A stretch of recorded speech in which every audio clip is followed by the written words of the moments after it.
Saya agak keras untuk hal-hal seperti itu. Jadi saya katakan kita mampu. Mari kita bangga dengan yang kita miliki saat ini. Nah, sambil kita berbenah lah. Saya pernah kejar seorang dokter yang udah ternama gitu. Ya, karena saya sedikit terganggu dengan berobat ke luar negeri ini.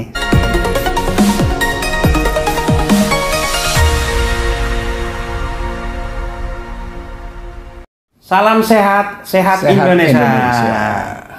Bincang-bincang tipis-tipis kembali menjumpai Anda bersama saya Erman Tale Daulay di channel YouTube Tale Tries Info. Di channel ini beragam isu yang kita angkat dan narasumber yang kita hadirkan untuk bersedia membagi pemikiran ataupun pengalaman untuk mengulas isu tersebut akan kita iris-iris menjadi tipis-tipis. Saya Erman Tale Daulay. Daulay itu mengutip pernyataannya Pak Saleh Partonan Daulay, Ketua Fraksi PAN DPR RI. Daulay itu akronim dari datang untuk melayani. Jadi kita pun akan melayani informasi siapa saja masyarakat yang akan haus informasi. Pada tayangan kali ini kita akan mengangkat isu soal kesehatan dengan topik SDM kesehatan, transformasi kesehatan, pelayanan primer, COVID, dan masalah fasilitas kesehatan di tanah air dibanding dengan luar negeri. Karena itu untuk mengulas hal tersebut kita menghadirkan Bapak Oscar Primadi. Terima kasih Pak Oscar sudah bersedia hadir di channel saya. Terima kasih sekali lagi Adinda Daulay. Oke, Daulay datang untuk melayani ya? Datang untuk melayani. Ya. Luar biasa ini bisa hadir di sini dan saya senang sekali bisa bincang-bincang dengan Daulan. Ya. Jadi Pak Oscar Primadi ini adalah karir beliau pernah menjabat di Kadis Kesehatan Provinsi Kalimantan Barat, kemudian pernah menjadi Sekjen Kementerian Kesehatan. Waduh, udah puncak karir itu, orang nomor satu di birokrat ya, Pak Oscar ya. Dan beliau adalah sekarang analis kebijakan ahli utama. Ya, dan beliau pernah menjadi irjen juga ya Bang? Pernah saya di irjen.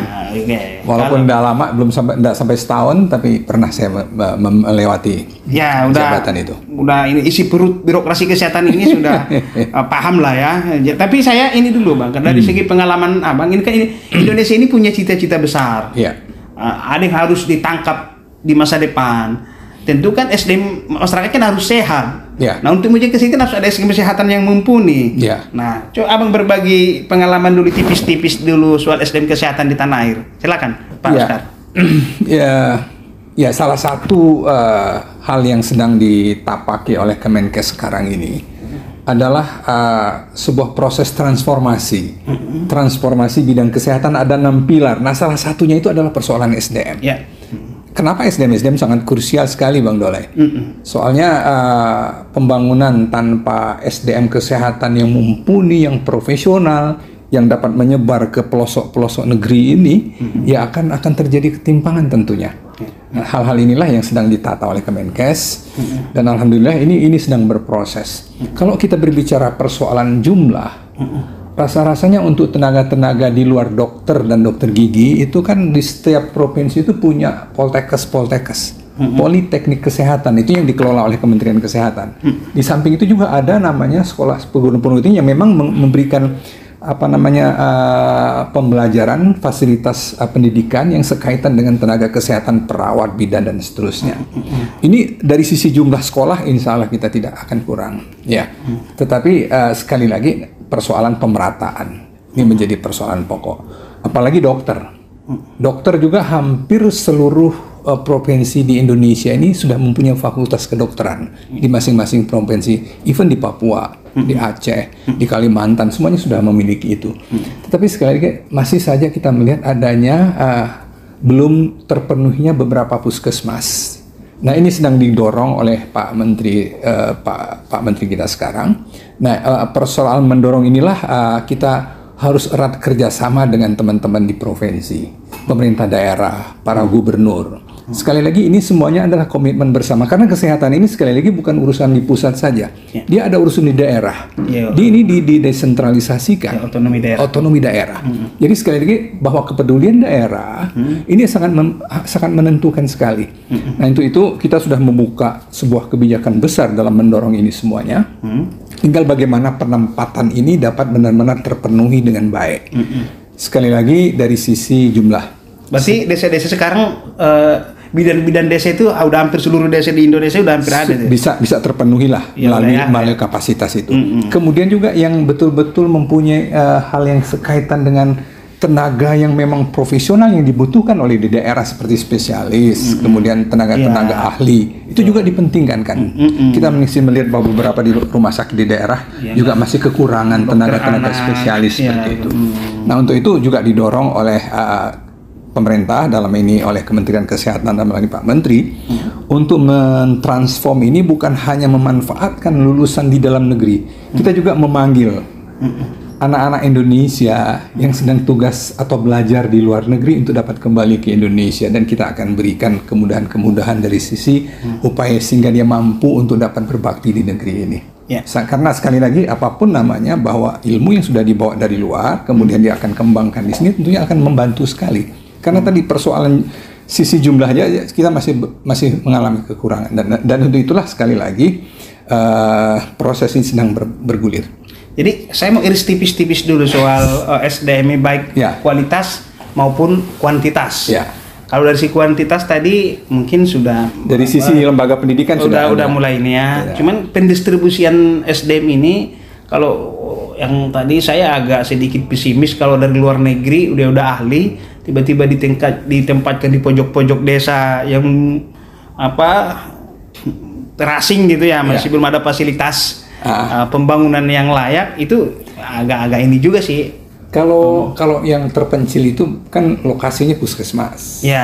Puskesmas itu berada di paling tidak di satu kecamatan ya. Malahan di desa juga ada puskesmas membantu misalnya. Tetapi kalau rumah sakit paling tidak dia di ibu kota kabupaten. Di kabupaten. Ibu kota kabupaten artinya dengan kalau dia sudah berlebar rumah sakit, tentunya sudah arahnya kepada pelayanan kesehatan yang di atas primer, sudah sekunder, sudah tersier, artinya sudah dicukupi dengan kelengkapan peralatan medis, sisi aksesnya juga tidak sulit, namanya ibu kota kabupaten paling tidak kan. Nah, artinya siapapun seorang ahli yang memang dibutuhkan, dia harus mampu untuk menempati di tempat di rumah sakit ya, bukan di puskesmas. Kalau yang tenaga spesialis. Saya mau ambil ini juga, Abang Anda. Saya mau urus tipis-tipis. Kalau tentara umpamanya mau ditugaskan di mana saja, dia nggak bisa nolak. Dubes diplomat juga mau ditempatkan di daerah perang juga, dia nggak bisa nolak. Kalau di kesehatan mau ditempatkan di daerah terpencil pun sebenarnya sama juga sebenarnya itu, nggak bisa nolak juga. Dulu begitu, Lai. Begitu kita, Adinda Daulay. Tetapi karena kondisi pada saat mana kita mewajibkan itu menjadi satu mandatori, kita kan diadukan di Mahkamah Agung, sehingga kita dianggap melanggar hak asasi manusia. Mempekerjakan orang dengan paksa katanya, sehingga dianurilah wajib kerja tadi, sehingga menjadi dengan sukarela, artinya dengan kita himbau, alhamdulillah walaupun dengan sudah di-issue waktu itu, kemudian kebijakan itu tidak diteruskan ya, tetapi kita dalam bentuk bukan mandatori. Jadi persoalannya beda barangkali dengan tentara. Dulu zaman saya jadi dokter gigi, saya ke daerah itu namanya program Impres. Otomatis saya selesai dari pendidikan, kemudian saya melamar untuk menjadi pegawai negeri, nggak sulit-sulit, waktu itu diterima, langsung disuruh ke daerah kita semuanya. Sekarang nggak bisa lagi lah. Barang itu yang tadi saya katakan ada isu hak asasi manusia dan seterusnya dipandang seperti itu. Tetapi sekali lagi pemerintah hendak tinggal diam dalam kondisi sekarang ini, tetap mempunyai tekad untuk memberikan pelayanan terbaik ke rakyat ini sampai ke pelosok-pelosok. Ya tadi dengan pemberdayaan, dengan sukarela, kemudian kita tadi menghimbau gitu anak-anak yang dari yang sudah berpendidikan dari luar untuk dapat dipermudah bisa praktek di Indonesia. Dan itu Bang, rumah sakit kadang spesialis jantung nggak punya, itu di daerah-daerah masih sering gitu ya. Penyakit dalam gitu masih belum. Itu yang harus kita kedepannya harus kita dokter anak gitu. Dan ini insya Allah dengan transformasi SDM kesehatan ini, kebijakan-kebijakan itu akan lebih kita permudah, akan kita lebih percepat gitu produksinya ya, dari sisi produksi, karena tidak semua fakultas kedokteran di Indonesia ini kan mendidik spesialis. Ya. Tapi kan dengan adanya kebijakannya nanti ke depan kita akan mendorong agar perbanyakan terjadi, kemudian produksi juga akan lebih dipercepat. Oke, pemirsa Tali Tires Info, dari tadi saya mau bergaya formal Pak Oscar. Sebenarnya beliau ini adalah abang saya, jadi saya manggil abang aja dari tadi. Udah tanda kutip pura-pura manggil bapak, tapi mulanya di lidah mau ke abang aja, karena keseharian saya manggil abang saya ini abang Anda. Ini abang saya adalah satu dari tanah Batak, satu dari tanah Melayu, Pontianak Kalbar. Tapi kita berteman hampir 20 tahun lebih, udah berteman lama ya kan. Soal transformasi kesehatan ini dulu abang Anda gimana? Ini Bang, apa sih yang biar lebih cepat pelayanan itu, Bang? Sekali lagi bahwa di dalam visi kita melangkah ini sejalan dengan apa yang visinya Pak Presiden ya, bahwa akan diwujudkan masyarakat yang sehat, produktif gitu kan ya, dan juga mandiri serta berkeadilan. Nah, inilah muaranya ke sana kita menuju, sehingga di dalam rencana strategis Kementerian Kesehatan di breakdown lagi menjadi upaya itu dapat dicapai dengan pertama tentunya meningkatkan kesehatan ibu dan anak, ibu anak, keluarga berencana, kesehatan reproduksi, karena itu angka kematian, persoalan kedua adalah persoalan perbaikan gizi, gizi yang selalu dianalogkan dengan stunting ya, gizi masyarakat itu juga salah satu pilar yang memang dalam rangka kita menuju tadi visinya Presiden. Kemudian juga memperbaiki hal-hal yang berkaitan dengan pengendalian penyakit, termasuk COVID ya. Bagaimana memperkuat surveillance-nya, memperkuat vaksinasinya, memperkuat bagaimana upaya-upaya di bawah di puskesmas dalam rangka penemuan kasus dan seterusnya. Kemudian Germas, gerakan masyarakat hidup sehat. Ya, kita harus jangan terlampau gendut, jangan terlampau gemuk gitu kan ya. Kena saya. Ya, janganlah, karena harus bergerak. Siap Bang. Kemudian juga memperbaiki sistem kesehatan kita. Nah, semuanya itu diterjemahkan di dalam 6 pilar transformasi yang sudah digerakkan oleh Kementerian Kesehatan melalui Pak Menteri Pak Budi Gunadi Sadikin ini. Pertama adalah transformasi layanan primer, termasuk tadi di bawah di puskesmas itu, edukasi penyuluhan dan seterusnya ya. Kemudian pencegahan kita lakukan. Kemudian yang kedua adalah transformasi layanan rujukan. Rujukan itu kan di level rumah sakit yang aku katakan tadi. Ya, di level rumah sakit ini aksesnya kita buka. Kemudian pemenuhan tenaganya kita cukupi, kemudian alat-alatnya juga kita akan cukupi. Kemudian transformasi lainnya ada transformasi sistem kesehatan kita, sistem ketahanan resiliensi kesehatan, termasuk penyediaan obat farmasi dan alat kesehatan yang berbasis kepada produksi dalam negeri. Itu dikembangkan dalam kerangka transformasi ketiga ini. Yang keempat adalah transformasi sistem pembiayaan kesehatan. Yang kita memahami bahwa BPJS salah satu yang memang kemitraan yang menjadi tolak ininya kita pegangan. Nah, ini akan diperkuat dan akan diberikan hal-hal yang sekaitan dengan bagaimana pembiayaan kesehatan ini dapat benar-benar terwujud dengan adanya ketersediaan kecukupan yang berkelanjutan ya, sehingga alokasi yang adil dan pemanfaatan pembiayaan yang efektif dan efisien dapat tercapai. Kemudian yang kelima adalah transformasi SDM. Yang kita baru bincangkan di awal tadi kan, itu penambahan kuota mahasiswa beasiswa di dalam dan luar negeri. Beasiswa sedang digalakkan oleh pemerintah saat ini. Kemudian juga kemudahan penyebaran nakes yang lulusan luar negeri tadi, yang pengen kembali ke negeri ini, pengen mengabdi ke sini, kita akan permudah. Kemudian yang keenam adalah transformasi teknologi kesehatan. Mau tidak mau kita harus berbicara teknologi lain, karena biar bagaimanapun ini persoalan yang memang memudahkan kita semuanya di era digitalisasi ini. Telemedicine barangkali yang harus dikembangkan ya. Kemudian pengembangan dan pemanfaatan bioteknologi di sektor kesehatan. Itulah hal-hal pokok yang saya boleh katakan mewarnai pembangunan kesehatan di era ini. Saya masuk ke masalah dulu Abang Anda. Ini saya seringkali ini peristiwa real. Seringkali daerah itu CT scan gitu, nggak ada di daerah itu, harus kemana? Ini masalah. Dalam hal yang primer yang mendasar tadi, itu gimana Bang ke depan agar kayak peralatan-peralatan alkes itu bisa apa gitu tersedia. Nah, ini salah satu yang masuk di dalam saya katakan tadi transformasi layanan kesehatan rujukan. Ya, artinya sekali lagi ini kan kalau kita berbicara pemenuhan alkes yang boleh dikatakan high end itu kan harus dilihat efektivitas dan efisiensinya. Apakah dengan penduduk hanya berapa ratus ribu gitu kan harus ditaruh barang-barang yang canggih, betul. Sehingga akan dibangun nanti pola-pola jejaring rumah sakit lah.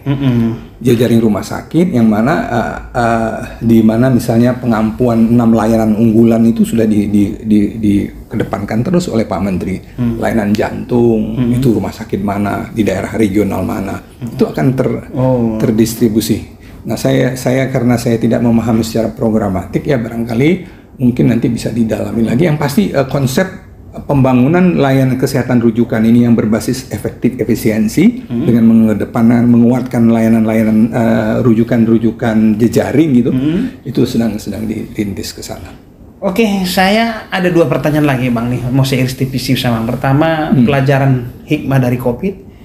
Yang kedua itu Abang jawab sekaligus saja soal orang kalau berobat ke Pineng, ke Singapura, atau ke Eropa gagah sekali gitu ya kan. Berobat kemana kawan itu? Atau ke Kucing. Abang orang Kalbar, abang kalau udah berobat ke Kucing itu udah macam negara awak kelas 2 aja. Ini awak sering ini. Gimana itu Abang Anda? Itu dulu yang berobat ke luar negeri, kita harus tipis-tipis dulu. Emang segitunya sih Bang nih harus ke Pineng gitu, gimana itu Bang? Di kampung kita sama lah. Di Medan kan juga begitu. Iya Bang, mentang-mentang dekat ke Pineng. Ke Pineng kan. Iya. Nah, ke Kalbar itu ya dia ke Kucing. Iya Bang. Nah, ini betapa agresifnya seberang sana itu mengkampanyekan, membuat memasarkan pelayanan kesehatan mereka. Itu dikemas dalam bentuk tur loh. Kalau tidak salah aku di mana di Kalbar itu. Oh, ada wisatanya. Wisatanya. Jadi wisata dikemas dalam bentuk medical check up. Jadi dengan harga yang murah. Kalau di Kalbar itu kan hanya naik bus saja tuh, nyebrang ke Kucing itu 8 jam udah sampai. Naik damri kita. Dengan uang 800.000 barang itu orang-orang udah keluar negeri. Keren ya. 800.000 saja ditambah dengan segala macam dia murah memang jatuhnya. Dan artinya ini menjadikan bagian yang penting yang menjadi pemikiran kita. Padahal di Indonesia sendiri, sekali lagi saya pernah menjadi Kepala Dinas Kesehatan Provinsi Kalimantan Barat. Saya tahu betul Medan di situ. Bahwa memang saya agak keras waktu itu. Setiap orang-orang yang ingin memasarkan pelayanan kesehatan di negeri sana, kadang-kadang ada juga orang-orang kita ya menjadi agent-agent mereka. Saya agak keras untuk hal-hal seperti itu. Jadi saya katakan kita mampu. Mari kita bangga dengan yang kita miliki saat ini. Nah, sambil kita berbenah lah. Saya pernah kejar seorang dokter yang udah ternama gitu, ya, karena saya sedikit terganggu dengan berobat ke luar negeri ini. Saya tanya dokter, gimana sih dok?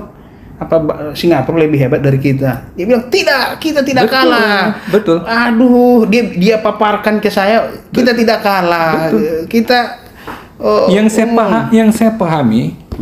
Kucing kan negara yang barangkali tidak samalah dengan Kuala Lumpur ya, barangkali segala macam. Dia tuh bagian state yang sendiri kan. Jadi saya melihatnya mereka juga mendatangkan ahli-ahli on call gitu, kepanggilan gitu. Dari mana dokter Indonesia bisa jadi?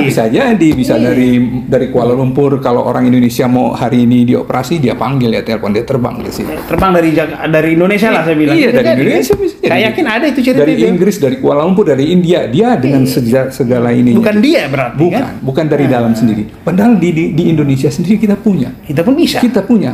Saya melihatnya bahwa ahli jantung kita di Pontianak misalnya cukup memadai. Alhamdulillah sekarang nih Rumah Sakit Sudarso sudah mampu operasi jantung terbuka sedengan.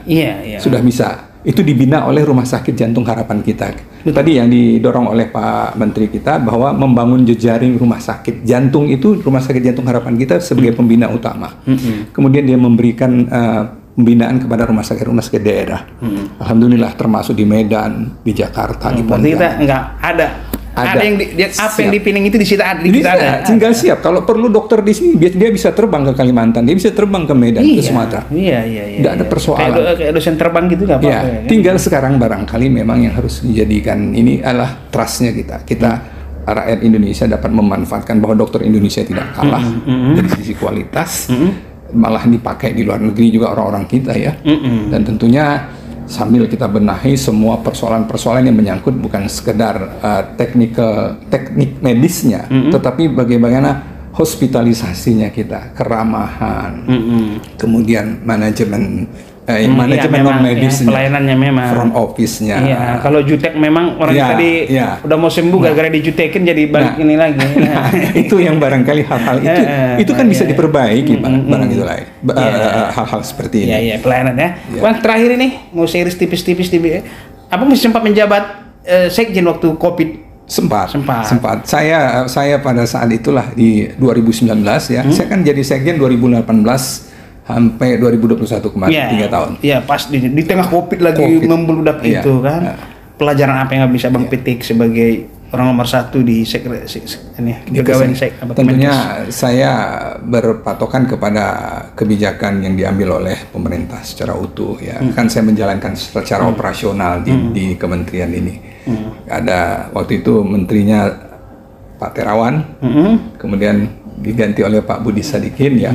Dua menteri inilah yang memang mewarnai bagaimana penanganan COVID di negeri kita ini. Alhamdulillah kita melihat bahwa semua yang sudah direncanakan dengan baik, yang sudah dilakukan koordinasi dengan cukup bagus gitu ya, yang tidak hanya Kemenkes saja berperan, di mana kan semua elemen berperan ternyata. Jadi COVID ini tidak bisa ditangani oleh satu sektor saja. Jadi ada BNPB, ada Kementerian Dalam Negeri, ada tentara, ya, ada polisi, semuanya ikut terlibat itulah. Di mana saat kita melakukan penggerakan upaya misalnya untuk melakukan tracking di level bawah, tentara ada di sana. Ya kita harap ke depan juga ini jangan ini lagi pelajaran ini ke depan bisa menjadi acuan. Itulah yang disebutkan dengan ketahanan kesehatan tadi. Salah satu pilar transformasi yang sedang digerakkan oleh Kemenkes untuk penyakit-penyakit menular tadi di pemantauannya. Nah ini menjadi pelajaran besar kita. Ketahanan kesehatan ya, ketahanan kesehatan. Iya, ketahanan kesehatan termasuk juga dari sisi ini hal yang berkaitan dengan meningkatkan kapasitas dari sisi pelayanan yang berkenaan dengan penyakit pelayanan primer ya, transformasi pelayanan primer. Mudah-mudahan tim bekerja dengan baik, semua komponen bangsa ini akan menjadi modal besar, dan Indonesia kan sudah diakui oleh WHO. Ya, memang kita berhasil di dalam penanganan ini. Semuanya tidak ada kata lain bahwa kita bersama-sama bekerja. Tentunya kita berharap pandemi ini sebentar lagi hilang ya. Pandemi ini tidak bisa diputuskan oleh Indonesia saja. Pandemi ini kan dunia. Jadi WHO harus mendeklar. Kalau WHO bilang pandemi selesai, kita bisa mengarah ke endemi. Kampung saya di Sunggam, Paluta, Sumatera Utara sana udah nggak ada yang pakai masker, udah orang mau apa gitu, beraktivitas sudah biasa-biasa aja kayak sebelum pandemi. Oke, pemirsa Tali Tres Info, demikian bincang tipis-tipis saya dengan Pak Oscar Primadi. Salam sehat. Salam sehat. Sehat Indonesia. Sehat Indonesia.